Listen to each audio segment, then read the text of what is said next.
महाराज जनक के कनिष्ठ भ्राता कुशध्वज सांकाश्यपुरी में रहकर राज्य का प्रबंध किया करते थे। सीता के विवाह का समाचार पाकर महाराज वे भी सांकाश्यपुरी से मिथिला आ गए। अपने अग्रज महाराज जनक तथा गुरु शतानंद जी को प्रणाम करने के पश्चात वे बोले, हे भ्राता, अयोध्यापति पधार चुके हैं, इसलिए अब विवाह संबंधी कार्यों का शुभारंभ कर देना चाहिए। इस पर जनक जी ने शतानंद जी से कहा, हे गुरुवर, भाई कुशध्वज के कहने के अनुसार हमें शुभ रीतियों और विधि विधानों के अनुसार कार्य प्रारंभ करना चाहिए। अतः आप शीघ्र जाकर अयोध्यापति महाराज दशरथ को राजकुमारों सहित आदर पूर्वक यहाँ लिवा लाइए।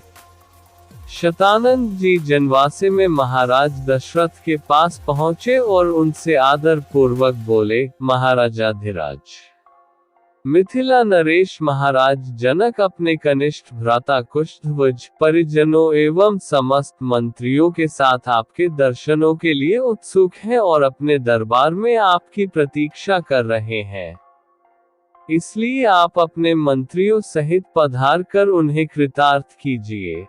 राजा जनक का संदेश पाकर राजा दशरथ गुरु वशिष्ठ, मंत्रियों एवं राजकुमारों के साथ वहां पहुंचे जहां राजा जनक उनकी प्रतीक्षा कर रहे थे। मिथिलापति ने खड़े होकर उन सब का स्वागत किया और उन्हें बैठने के लिए यथोचित स्थान प्रदान किया। जब सब अपने अपने स्थानों पर विराजमान हो गए तो इक्ष्वाकु वंश के गुरु वशिष्ठ जी ने राजकुमारों का गोत्र पढ़ना प्रारंभ किया, जो इस प्रकार था। आदि रूप स्वयंभू ब्रह्मा जी से मरीचि का जन्म हुआ। मरीचि के पुत्र कश्यप हुए। कश्यप के विवस्वान और विवस्वान के वैवस्वत मनु हुए। वैवस्वत मनु के पुत्र इक्ष्वाकु हुए। इक्ष्वाकु ने अयोध्या को अपनी राजधानी बनाया और इस प्रकार इक्ष्वाकु कुल की स्थापना की। इक्ष्वाकु के पुत्र कुक्षी हुए। कुक्षी के पुत्र का नाम विकुक्षी था। विकुक्षी के पुत्र बाण और बाण के पुत्र अनरण्य हुए। अनरण्य से पृथु और पृथु से त्रिशंकु का जन्म हुआ। त्रिशंकु के पुत्र धुंधुमार हुए। धुंधुमार के पुत्र का नाम युवनाश्व था। युवनाश्व के पुत्र माधाता हुए और माधाता से सुसंधि का जन्म हुआ।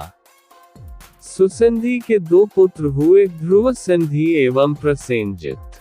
ध्रुवसंधि के पुत्र भरत हुए। भरत के पुत्र असित हुए और असित के पुत्र सगर हुए। सगर के पुत्र का नाम असमंज था। असमंज के पुत्र अंशुमान तथा अंशुमान के पुत्र दिलीप हुए। दिलीप के पुत्र भागीरथ हुए। इन्हीं भागीरथ ने अपनी तपोबल से गंगा को पृथ्वी पर लाया। भागीरथ के पुत्र ककुतस्थ और ककुतस्थ के पुत्र रघु हुए। रघु के अत्यंत तेजस्वी और पराक्रमी नरेश होने के कारण उनके बाद इस वंश का नाम रघुवंश हो गया। रघु के पुत्र प्रवृद्ध हुए, जो एक शाप के कारण राक्षस हो गए थे। इनका दूसरा नाम कल्माशपाद था। प्रवृद्ध के पुत्र शंखन और शंखन के पुत्र सुदर्शन हुए। सुदर्शन के पुत्र का नाम अग्निवर्ण था। अग्निवर्ण के पुत्र शीघ्रग और शीघ्रग के पुत्र मरु हुए। मरु के पुत्र प्रशुश्रुक और प्रशुश्रुक के पुत्र अम्बरीश हुए। अम्बरीश के पुत्र का नाम नहुष था। नहुष के पुत्र ययाति और ययाति के पुत्र नाभाग हुए। नाभाग के पुत्र का नाम अज था। अज के पुत्र दशरथ हुए और दशरथ के ये चार पुत्र रामचंद्र, भरत, लक्ष्मण तथा शत्रुघ्न हैं। इक्ष्वाकु कुल का वर्णन करने के पश्चात वशिष्ठ जी ने कहा, हे राजन, अब आप भी अपनी वंश परंपरा का परिचय दीजिए, क्योंकि विवाह जैसे मांगलिक अवसरों पर दोनों ही कुल अपने अपने वंश का परिचय देते हैं। महाराज जनक बोले, महर्षि, आपने सर्वथा उचित बात कही है। अब मैं भी अपने कुल का परिचय देता हूँ। प्राचीन काल में निमि नामक एक धर्मात्मा राजा थे। उनके मिथि नामक पुत्र हुआ जिन्होंने मिथिला बसाई। मिथि के पुत्र का नाम जनक था, उन्हीं के नाम पर मिथिला के राजा लोग जनक कहलाते हैं। जनक के पुत्र उदावसु और उदावसु के पुत्र नंदिवर्धन हुए। नंदिवर्धन के पुत्र का नाम शूरवीर था। शूरवीर के पुत्र सुकेतु और सुकेतु के पुत्र देवरात हुए। देवरात के पुत्र का नाम बृहद्रथ था। बृहद्रथ के पुत्र महावीर और महावीर के पुत्र सुधृति हुए। सुधृति के पुत्र का नाम धृष्टकेतु था। धृष्टकेतु के पुत्र हर्यश्व और हर्यश्व के पुत्र मरु हुए। मरु के यहाँ प्रतींधक की उत्पत्ति हुई। प्रतींधक के पुत्र कीर्तिर्थ, कीर्तिर्थ के पुत्र देवमीर, देवमीर के पुत्र विबुध और विबुध के पुत्र महींद्रक हुए। महींद्रक के पुत्र का नाम कीर्तिर्थ था। कीर्तिर्थ के पुत्र महारोमा, महारोमा के पुत्र स्वर्णरोमा और स्वर्णरोमा के पुत्र हृस्वरोमा हुए। हृस्वरोमा के 2 पुत्र हुए। उनमें से बड़ा मैं हूँ और मुझसे छोटा कुशध्वज है। हम दोनों भाई इसी प्रदेश में रहकर राजकाज संभालते थे। कुछ काल पहले सांकाश्य के पराक्रमी राजा सुधन्वा ने मिथिला पर आक्रमण कर दिया। वह चाहता था कि मैं सीता का विवाह उसके साथ कर दूं। मैंने उसकी मांग पूरी नहीं की, इसलिए उसके साथ मेरा युद्ध हुआ जिसमें सुधन्वा मेरे हाथ से मारा गया। तब से मेरा कनिष्ठ भ्राता कुशध्वज सांकाश्य पर शासन करता है और मैं मिथिला पर। मैं अपनी बड़ी पुत्री सीता का विवाह राजकुमार रामचंद्र के साथ और छोटी पुत्री उर्मिला का विवाह उनके कनिष्ठ भ्राता लक्ष्मण के साथ करना चाहता हूँ। मैं 3 बार इस बात को दोहरा कर अपनी दोनों कन्याएं आपको वधुओं के रूप में समर्पित करता हूँ। फिर वे राजा दशरथ से कहने लगे, हे नृपश्रेष्ठ, अब आप इनसे गोदान कराकर नांदीमुख श्राद्ध का कार्य संपन्न कीजिए। इसके पश्चात लोक प्रचलित पद्धति के अनुसार विवाह का कार्य आरंभ कीजिए। यह अवसर सर्वथा उपयुक्त एवं कल्याणकारी है। आज मघा नक्षत्र है। आज से तीसरे दिन फाल्गुनी नक्षत्र होगा। इससे अधिक उपयुक्त समय विवाह के लिए दूसरा नहीं हो सकता। आप इन दोनों भाइयों के अभ्युदय के लिए गौ, भूमि, स्वर्ण, तिल आदि का दान कराइए। राजा जनक के कथन समाप्त होने पर महामुनि विश्वामित्र बोले, हे राजन, आप और राजा दशरथ दोनों के ही कुल पूर्णतया धर्मपरायण, कीर्तियुक्त एवं समान है। अतः इन दोनों कुलों में विवाह संबंध सर्वथा उपयुक्त है। सीता और उर्मिला भी राम और लक्ष्मण के सर्वथा उपयुक्त है। आपके कनिष्ठ भ्राता कुशध्वज भी आपकी ही भांति धर्मपरायण एवं प्रतिभा संपन्न है। इनकी भी 2 रूपवती, सुंदर एवं विवाह योग्य कन्याएं हैं। हे नरश्रेष्ठ, मैं चाहता हूँ उनका भी विवाह महाराज दशरथ के 2 योग्य और पराक्रमी पुत्रों, भरत और शत्रुघ्न के साथ हो जाए। विश्वामित्र की बात सुनकर जनक बोले, हे मुनिवर, आपके इस आदेश को स्वीकारते हुए मैं अपने कुल को धन्य समझता हूँ। आप भरत और शत्रुघ्न को आज्ञा दीजिए कि वे कुशध्वज की दोनों कन्याओं, मांडवी एवं श्रुतकीर्ति को अपनी अपनी पत्नी के रूप में स्वीकार करें।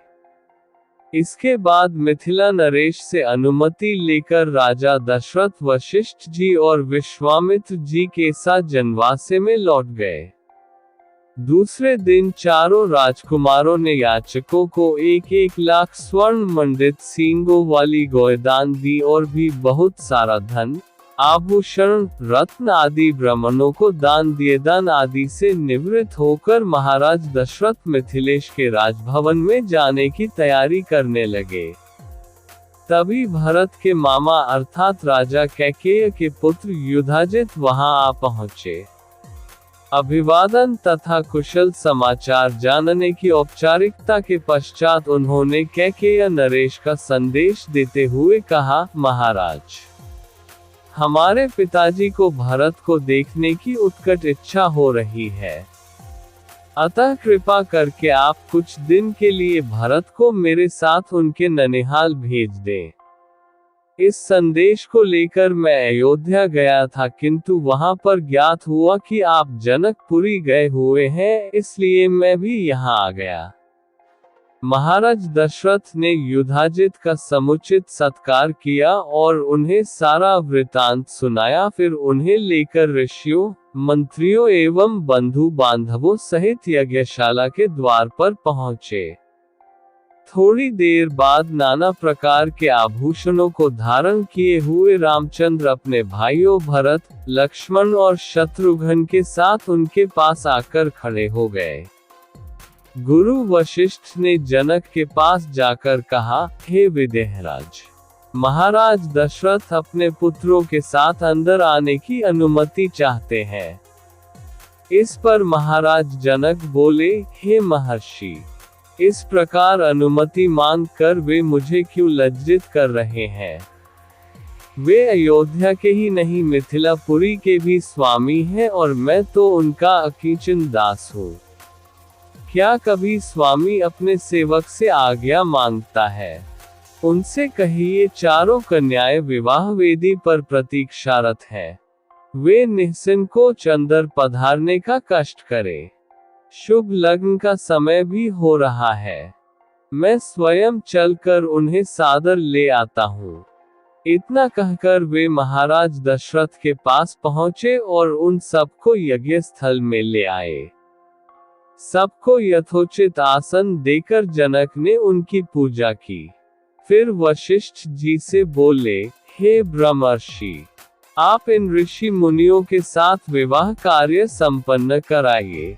आपसे अधिक योग्य पुरोहित और कौन हो सकता है? गुरु वशिष्ठ, महर्षि विश्वामित्र और मिथिला के राजपुरोहित शतानंद विवाह कार्य संपन्न कराने लगे। सबसे पहले वैदिक विधि के अनुसार विवाह के लिए वेदी का निर्माण कराया गया। फिर अनेक प्रकार के सुगंधयुक्त फूलों से उसे सजाया गया। कुछ दूरी पर चारों ओर गमले सजाए गए जिनमें चित्त को प्रसन्न करने वाली सुगंधित रंग बिरंगे फूल लगे हुए थे। वेदी के निकट कई स्थानों पर स्वर्ण पात्रों में धूप, केशर, नैवेद्य, अक्षत, घी, दही, शहद आदि सामग्री रखी हुई थी। यज्ञ संपन्न कराने वाले महानुभावों के लिए कुश के आसन बिछा दिया गए। गुरु वशिष्ठ एवं अन्य महर्षियों ने वेद मंत्रों का उच्चारण करते हुए हवन कुंड में अग्नि प्रज्वलित की। फिर वशिष्ठ जी के आदेश पर राजप्रासाद की महिलाओं ने जनका कुमारी सीता को लाकर यज्ञ वेदी के निकट खड़ा कर दिया। उस समय सीता जी का मुखमंडल प्रातःकालीन बाल रवि की भांति अनुपम सौंदर्य से देदीप्यमान हो रहा था। नख से शिख तक वे बहुमूल्य रत्नजटित आभूषणों से सजी हुई थी। संक्षेप में कहा जाए तो उस समय सीता की छवि को देखकर करोड़ रतियों का संयुक्त रूप भी नगण्य प्रतीत होता था। सीता इन सब बातों से अनजान दृष्टि झुकाए एकटक पृथ्वी को निहार रही थी।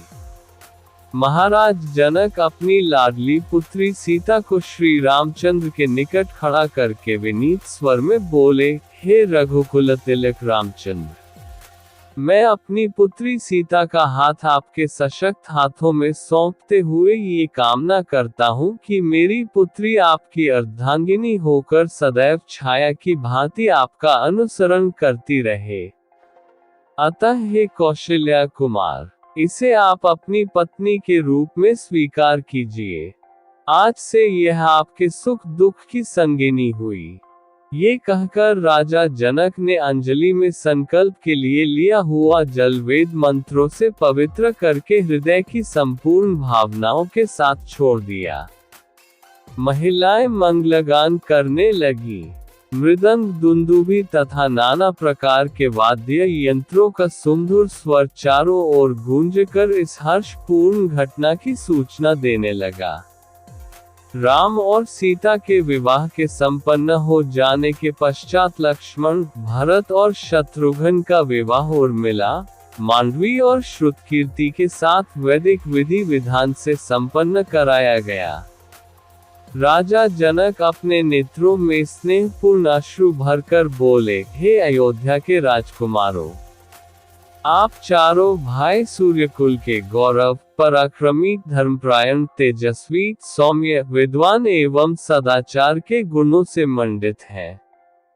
जनकपुरी के इस राजकुल की हार्दिक कामना है कि उसकी ये चारों कन्याएं गुण, कर्म, स्वभाव से आपके अनुकूल बनकर सब प्रकार से आपकी सुयोग्य अर्धांगिनियां सिद्ध हो।